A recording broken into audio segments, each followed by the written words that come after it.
It's the beginning of some long and sometimes short conversations as Council debates over the 2012 operating budget. Some of the first things Council approved this past Thursday was funding for what the city is calling charters. The charters come out of the City Council's strategic direction, and we worked on that strategic direction almost all of last year. And so it was in about August that I think we completed our work.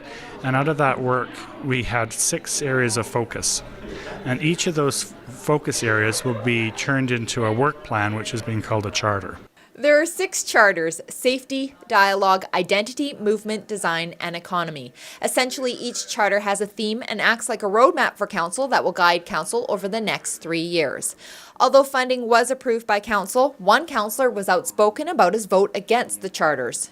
The charters are expensive. Again, it's the charters aren't something that the community's been at least asking me for.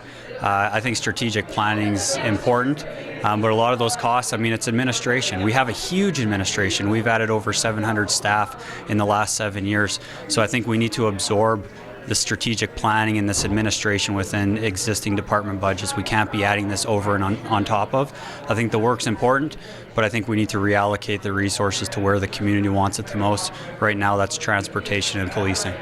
Council also approved increased funding to snow and ice removal, an area that is always an interest to the public. The budget dollars that we're allocating for snow removal and for road repair is what we're hearing what the community wants.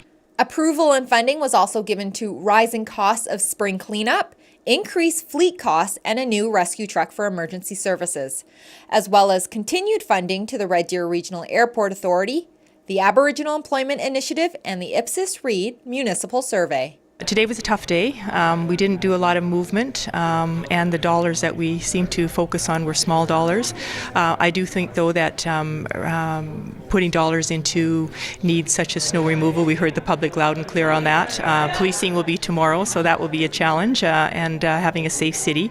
And at the end of the day, it's a balancing act. We're a growing city. There's lots of demands and challenges that we have, and so we have to decide whether we want to have a good quality of life, and at the end of the day, pay an appropriate dollar amount for that.